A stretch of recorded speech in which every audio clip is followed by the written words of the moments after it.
I would like to call to order the public hearing on the establishment of special service area number 33. May I have a roll call, please?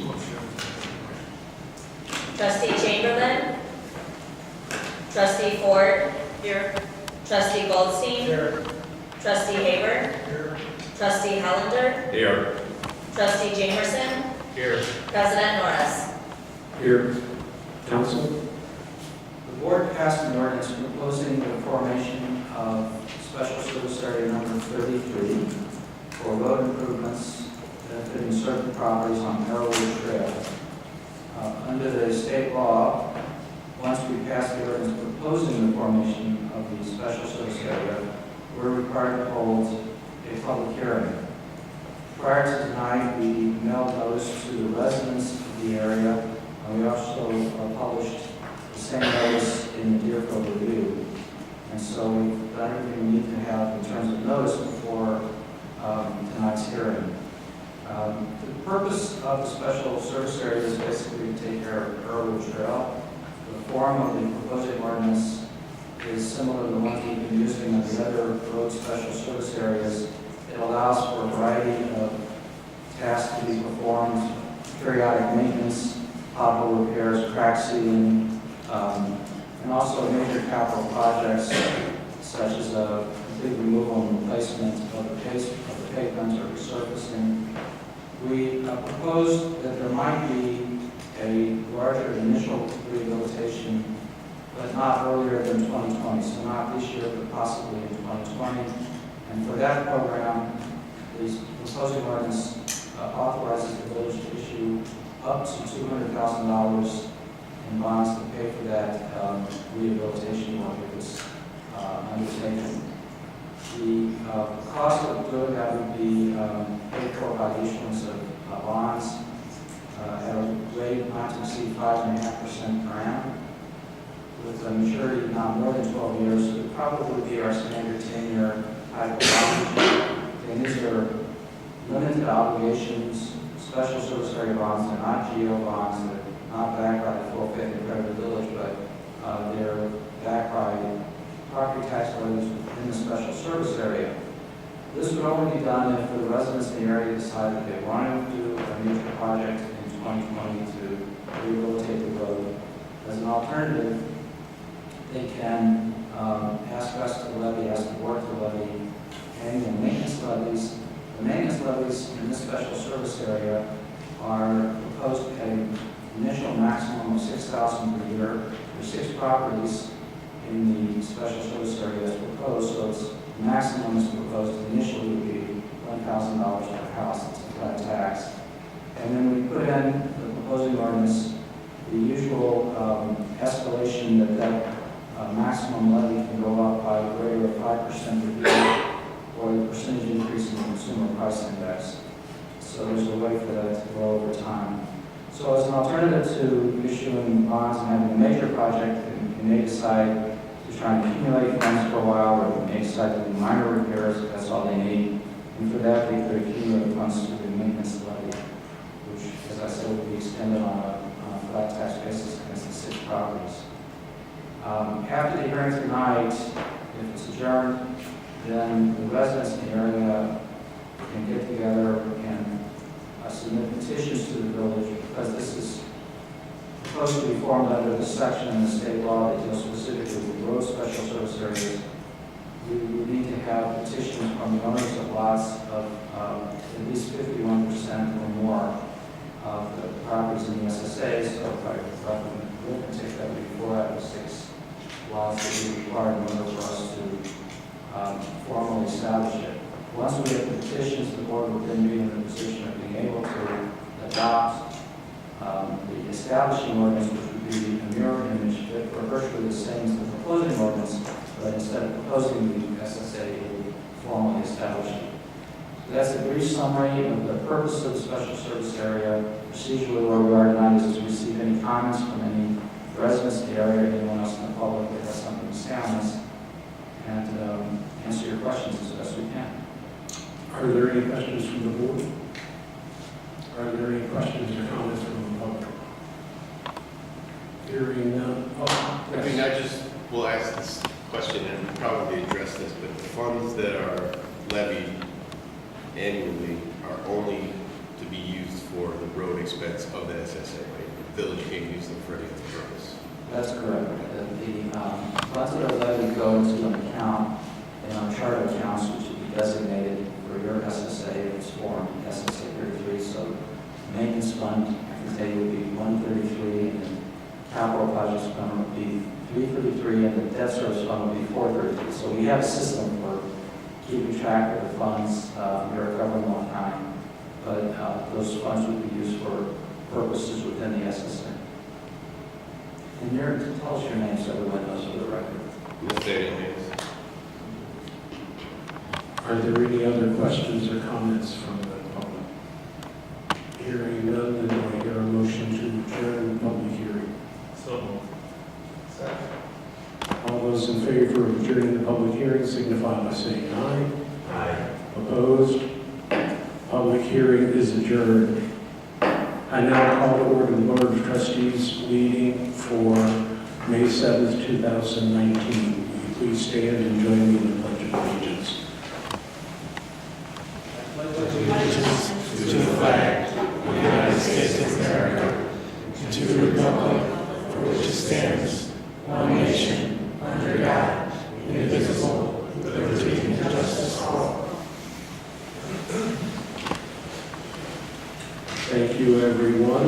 May I have I have to give you a standard warning. Please make sure your cell phones are turned off or on silent. May I have a roll call, please? Trustee Chamberlain. Trustee Ford. Here. Trustee Goldstein. Here. Trustee Haber. Here. Trustee Hollander. Here. Trustee Jamerson. Here. President Norris. Here. My first item of business is approval of minutes from the Board of Trustees meeting for April 9th, 2019. Do I have a motion to approve? So moved. Second.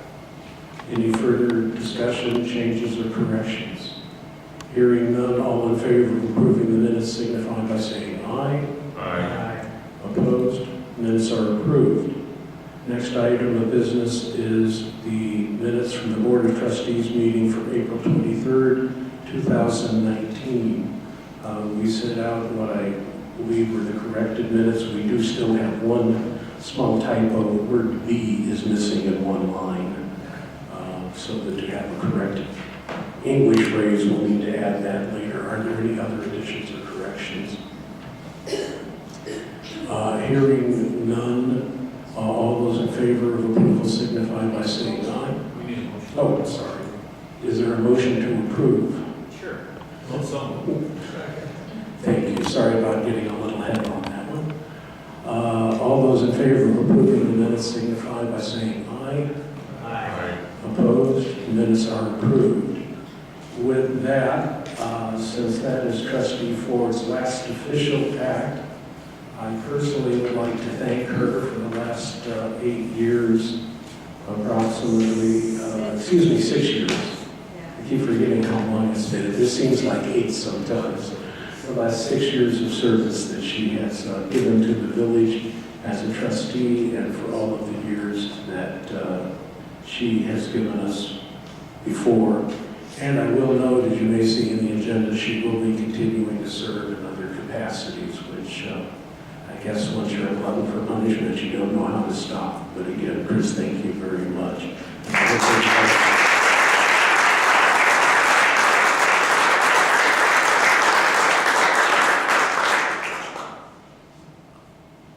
And if you don't mind, I'd like to say thank you to everyone here.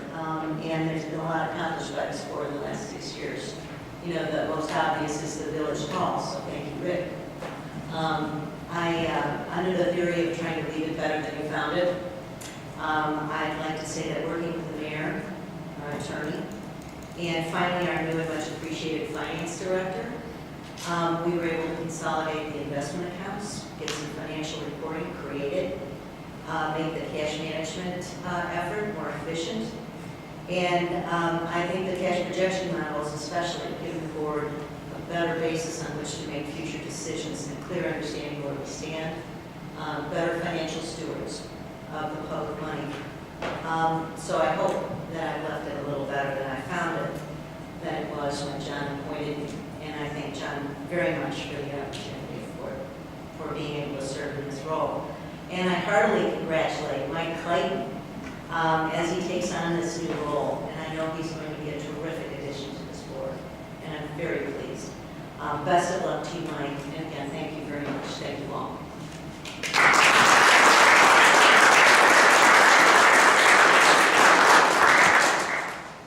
And let me give a quick welcome aboard also to our new trustee, Michael Clayton. And again, congratulations to the two who were re-elected. And thank you for continuing to serve, because certainly I think we all know how much it's involved sometimes in your volunteers.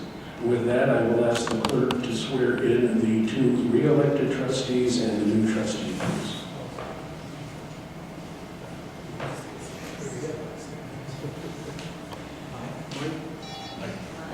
Mike, come on forward.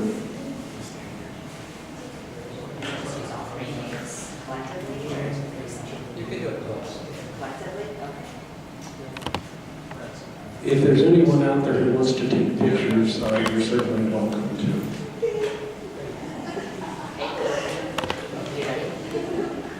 Well, wait a minute, the photographer crew is coming forward.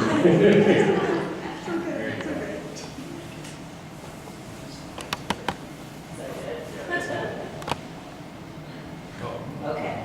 I, Richard Jamerson, please raise your hands. I, Richard Jamerson, Michael Clayton, and Michael Haber, have been elected to the office of trustee, Board of Trustees Been elected to the office of trustee, board of trustees in the Village of Riverwoods in the County of Lake, in the village of Riverwoods, County of Lake.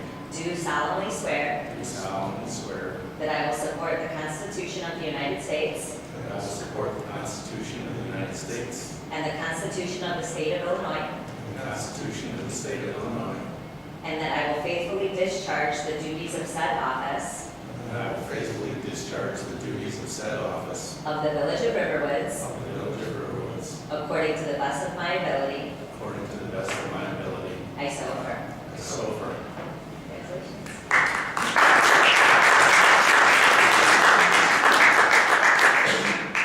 And with that, I will call a short recess. We have cake over here to share. I would encourage everyone to give your thanks to Chris and condolences to Mr. Clayton.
Yeah, we should go.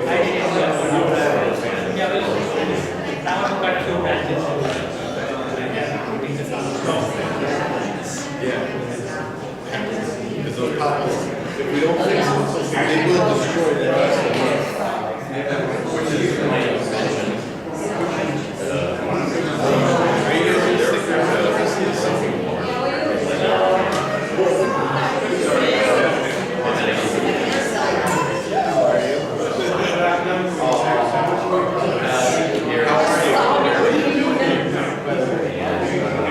Very smart.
I would like to call back to order the Board of Trustees meeting for May 7th. Yes, we need a new roll call. Okay. Trustee Chamberlain. Trustee Clayton. Here. Trustee Goldstein. Trustee Haber. Trustee Hollenberg. Here. Trustee Jamerson. Here. President Morris. Here. Okay, Director of Community Services report. We're at 99% compliance for our backflow prevention program, our disease. One of the common names here for backflow preventers on the public system, state requirement that we have all these tested and certified annually. We've been at 98, 99% for the last year or so, so that continues to roll on. That's all I have. Are there any questions for Rob? Planning Commission report. The Planning Commission had a public hearing on the proposal for 777 Saunders Road for a hand car wash and service facility, and continued the hearing until the June meeting. We had questions for the applicant. There's some more information they're going to bring back to us. Also, we think that we'll have time at the next Plan Commission meeting. We'll be able to resume with the comprehensive plan. There's a couple of items on the agenda later, plus some other referrals to the Plan Commission. I can talk about them now or later. Go ahead. It's all the way back into new business, but just to explain what it is. In order to have a cellular installation in the village, years ago when we set up our wireless regulations, we required a special use. I think at the time we thought that these were going to be running rampant all over the village and we needed a mechanism to control them.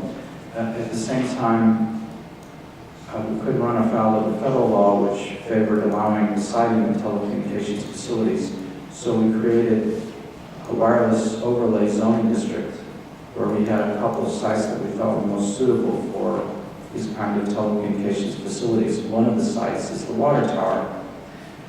Although the lease with Verizon is virtually done, I haven't thought about the fact that to approve the lease, we need to refer to the Plan Commission so that they can run through the standards for special use for granting approval, which is what we did with AT&T and T-Mobile and at one time with Sprint. Short of changing the way we regulate this, it's still how we regulate it anywhere else in the village. So my suggestion is to just go to the Plan Commission at the June meeting to consider a lease of the water tower with Verizon.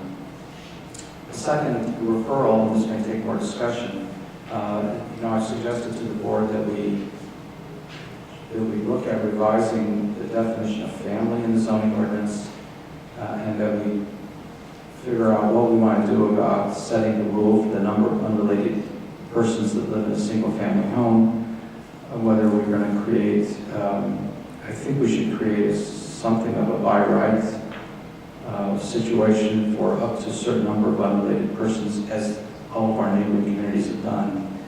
And my suggestion is that we send this to the Plan Commission for consideration to recommend, to hold a hearing on a text amendment to recommend to the board. Based on everything we know, the recommendation would be for up to 6, 7, or 8 unrelated persons. It could vary based on the size of the lot. Some communities do that.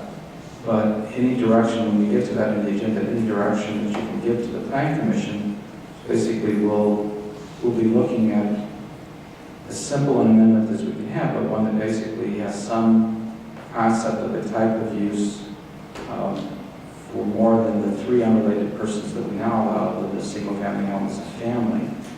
Something that works for group homes of some size. We have received since the last meeting a request to have 4 unrelated individuals who are affiliated with the Center for Enriched Living live in a house that would be manned 24/7 by caregivers. I think that Rob got the call when he came in. This is something that they would like to consider doing in the village, and they said that they didn't want to bother with it until the village had clarified its regulations. So my recommendation is that we consider some way of handling the situation more routinely for certain size. Are there any questions? Henry? Is there a way to modify the size based on the age of the unrelated persons? In other words, having 8 people under the age of 21 or under the age of 18 is different than having 8 individuals who are full adults. Does the law allow modification based on, not that you can't prevent them, but that the numbers or the supervision can be controlled?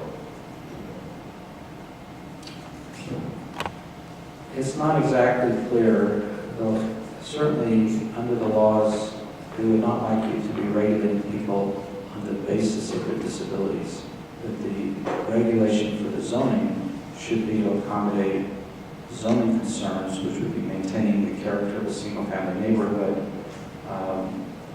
traffic, noise impacts, things like that. So to the extent that you can trace some of those characteristics to something that where you're not really focusing on specific types of disabilities that individuals might have if they want to live together, then I think you would be within the normal zoning parameters. But if it's difficult. I have seen other villages try to make distinctions based on the type of use. I don't know where they get support in the case law to do that, but I've seen that. We could. The simplest thing would simply be to take the size that we now allow, which is 3, and move it up to a higher number. And I think even Henry, you suggested, right now we allow an unlimited number of domestic servants in our single-family homes. So the definition is obviously taken from many years ago. We could just consider a number and not bother with trying to define the type of use. That would be preferable, but I mean, I could also, I would provide to the Planning Commission an assortment of definitions from neighboring communities to see the different ways that other communities have handled it. They have attempted to, in some cases they've attempted to distinguish, but I think the safest ground that I've seen on some of these distinctions is one size within, say, the R1 or R2 district, a slightly larger size would require special use in those districts, or there's mainly been, most of the communities have a by right up to a certain size and then a special use above that size, but I could look and see if we could look at all the different types of distinctions. Maybe this is better discussed in the Plan Commission, if so. But so that what I hear you saying is that if you have 1 staff person and 8 16-year-olds, we should not differentiate that between 1 staff person and 8 adults. I think that's what I'm saying. Okay. Let me just add, it's a very difficult and delicate area in which we tread. Not if you have 8 teenagers in your house. If you have 8 teenagers in your house, you probably need therapy. Are there any other questions for the Plan Commission? Okay. Moving on then, Treasurer's Report. Former Trustee Ford has been good enough to say she would give a last report. And my last report is that it is very early in the month and we simply do not have the cash report and revenue expense report tied up yet. How's that for last hurrah? Chris, did you want to go ahead and report on the NSSRA as long as you've got the floor? Sure, I'd be delighted to. We received a request by the NSSRA. Am I okay here? Do you want me to, what would you like me to do? Go I think it'd be better if you went over there as well. I think people can hear you again for the hearing assisted. Okay. You need to go the other route, and it's just better. I think we're almost ready to start recording. This just, oh, it does, okay. We heard from Craig Culp, the Executive Director of the NSSRA last meeting, and he was going to get the approval of all of the member agencies of the NSSRA, and there are 13 of them. What am I doing? Sorry. Okay, here, better? That's good. Okay.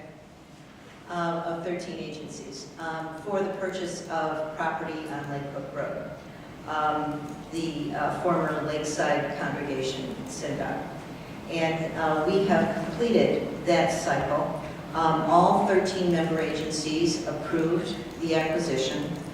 We have received the due diligence report from the consultants on the structural soundness of the property and the appropriateness of the property, suitability of the property to the programming and other uses for NSSRA.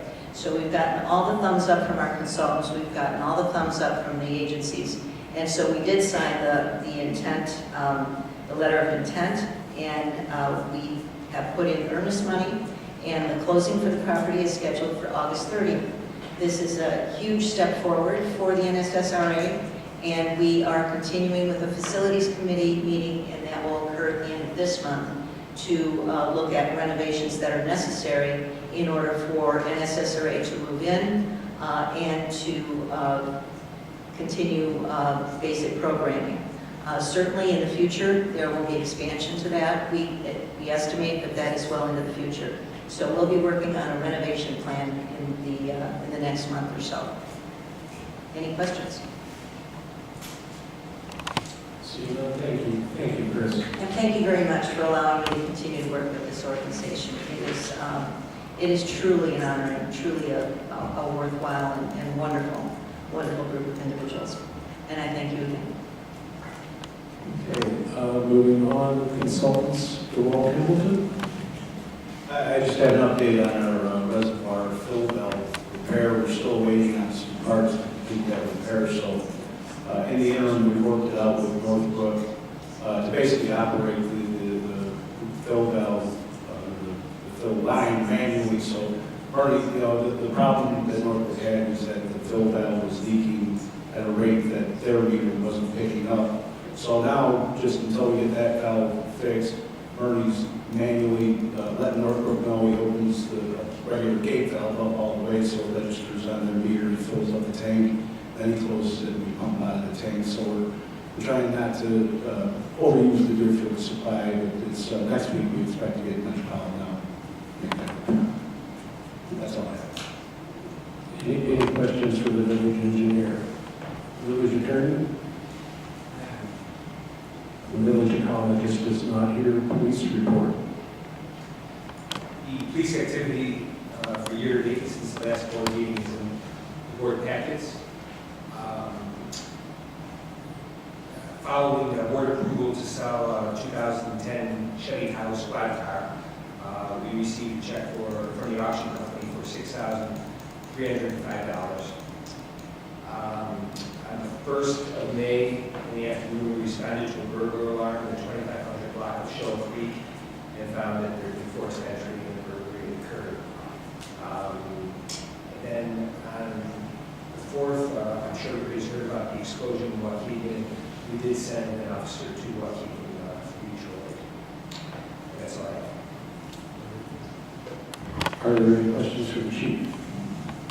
Okay, hearing none, I'm going to exercise my own power here, and I'm going to move forward the proclamation to this point so that Cody Goodman and his family can hopefully get on with the evening.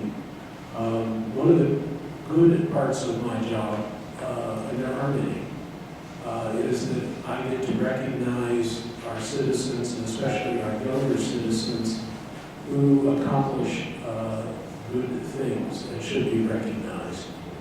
All too often we hear about all the negative things, and we have a tendency to focus on that and think that's what reflects what our youth is like.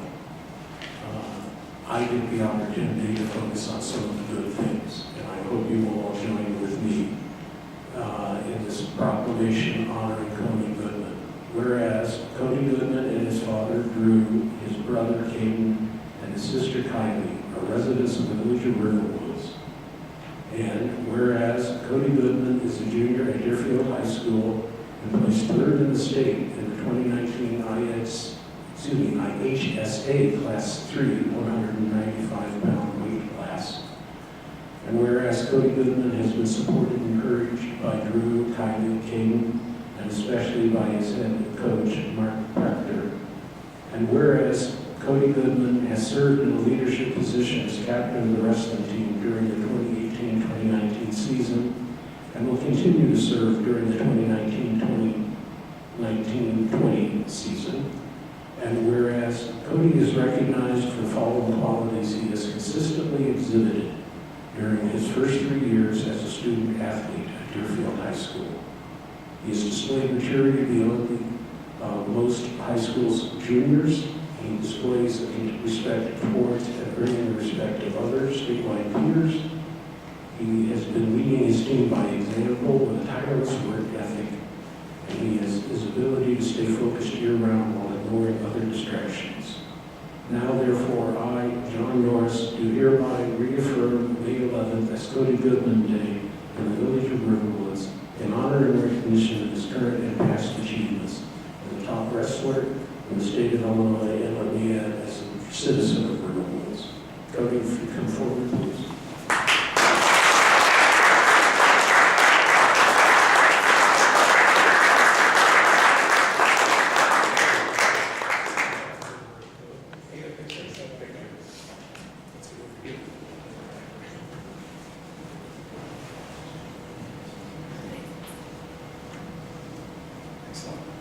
Thank you. Thank you.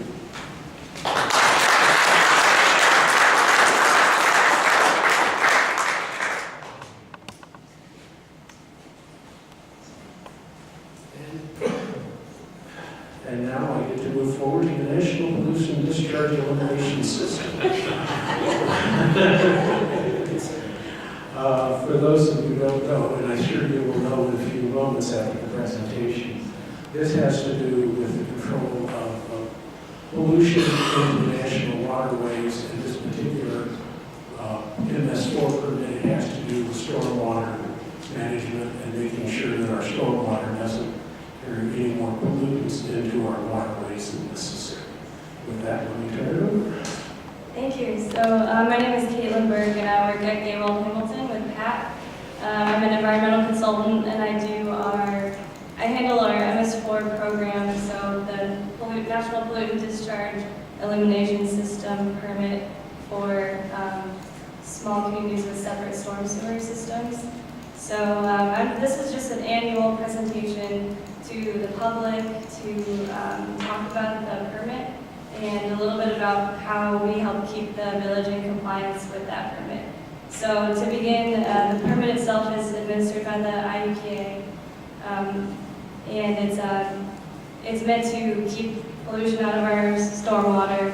So there are a few components of that are required on an annual basis to maintain compliance with the permit. So a major one of those is outfall inspections during dry weather. And what that is, so GHA does that on an annual basis for the village. So we do that because the storm sewers should only be discharging during wet weather. So we look at those during dry weather just to make sure nothing illicit is being dumped into the drains. And then we submit an annual report every year to the IEPA that talks about what we've done throughout the year to keep the village in compliance, what you've done, and that's due on June 1st. So I've got that drafted right now, and it'll be submitted to the IEPA June 1st of this year. So if anybody has any questions about, maintaining compliance or any questions about the permit, I'd be happy to answer them. I have a question. So if you check the outfalls in summer when it hasn't rained, right? Because that's when there should be water in there. Do the residents that are in areas that have storm sewers, but also have sump pumps in their basement? Does it pump into the storm sewer system? It does. And so would that would then be coming out of those outfalls if, in case where I live, I don't have storm sewer. Yeah, The water table by my house is about this far below the surface. You're exactly right. I was gonna mention there's one, every year we inspect the same outfalls and there's always one that has water just rushing out of it. And that's because it's, Pat, correct me if I'm wrong, there's a large tributary area to it. It goes into the Thorngate ponds. And so there's also sump pumps that go in there. And so that one's always flowing, to my knowledge. The discovery of outfall is always flowing.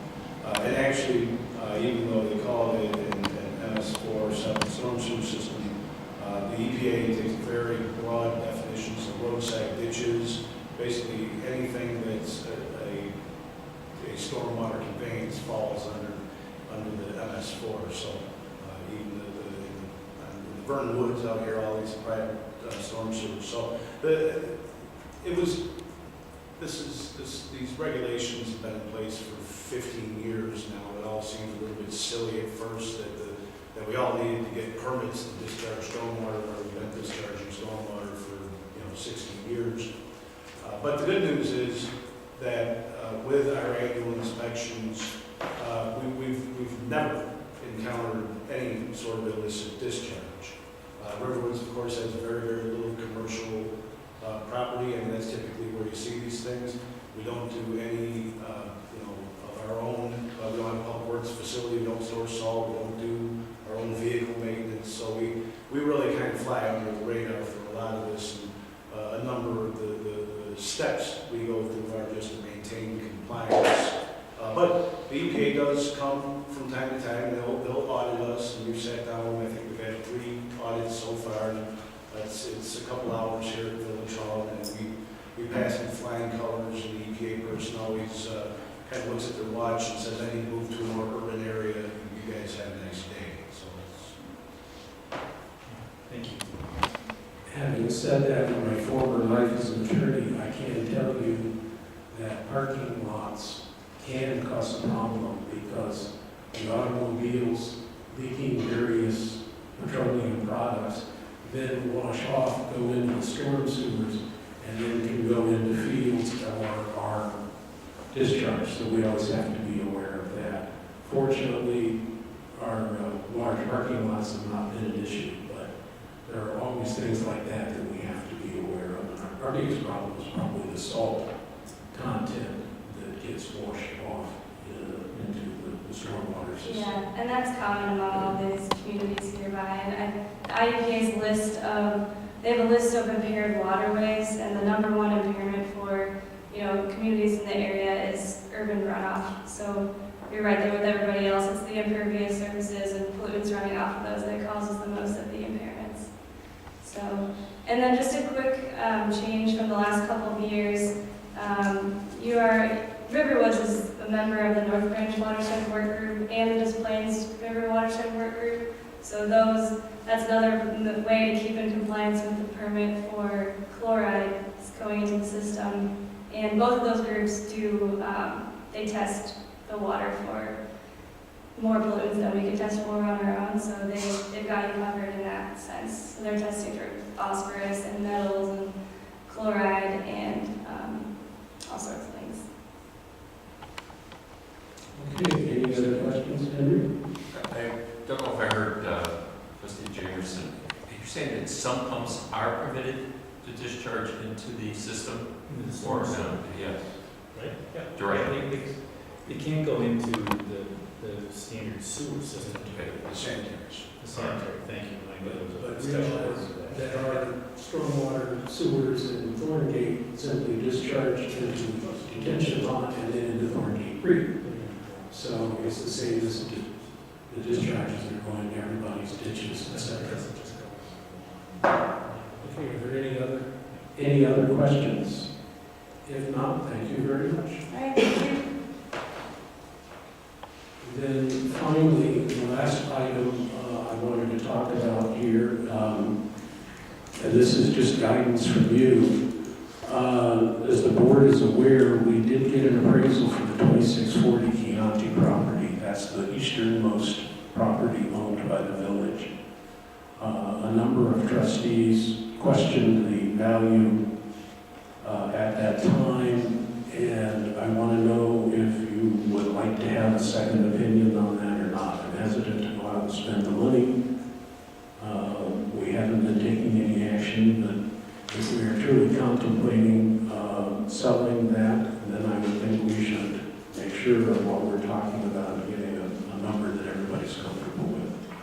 But I'm not hearing any rousing go ahead, spend money. If we're gonna put that property on the market, it seemed to me, I don't remember exactly what the number was, but it was like 100 grand, maybe less than that, 115,000. It seemed extremely low to me, and I just maybe, maybe I don't have my finger on the pulse, but it did sound low to me. If we're gonna list it soon, I think I'd like to see a second opinion.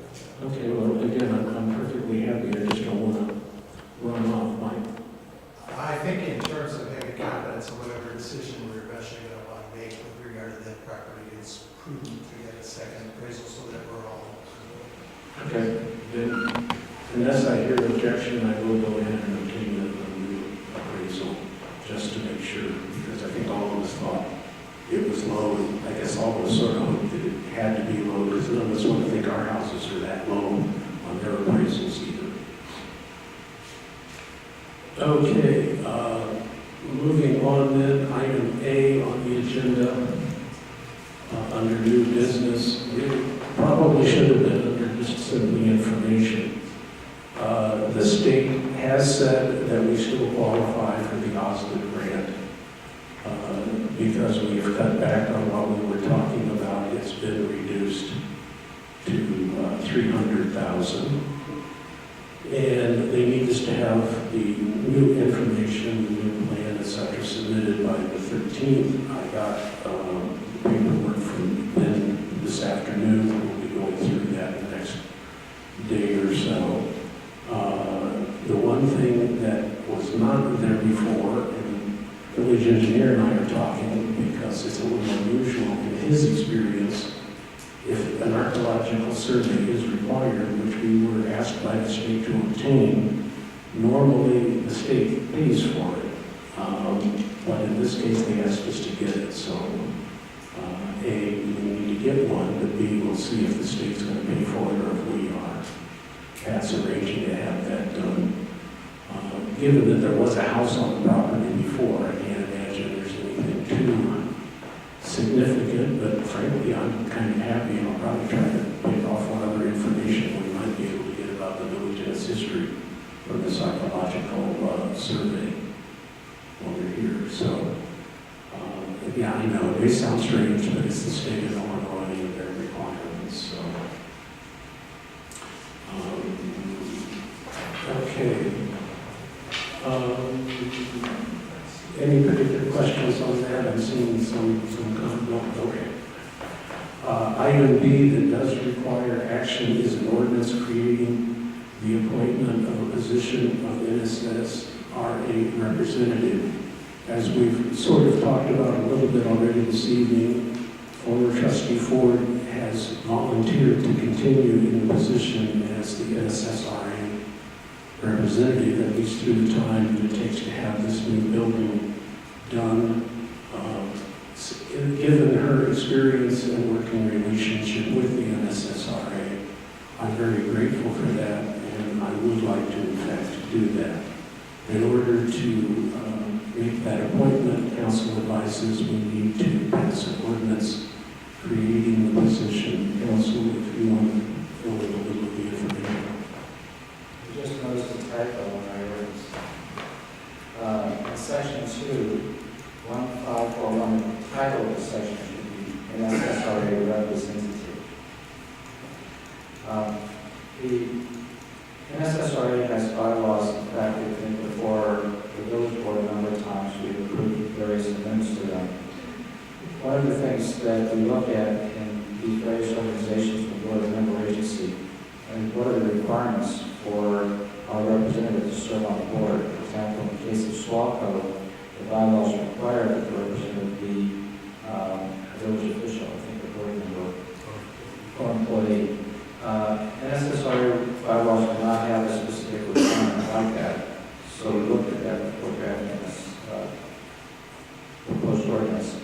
And essentially, the ordinance creates a position so that the person serving that position is both subject to all the conflict of interest and other provisions that any other official of the village is subject to, and also will benefit from the same indemnification, insurance, and other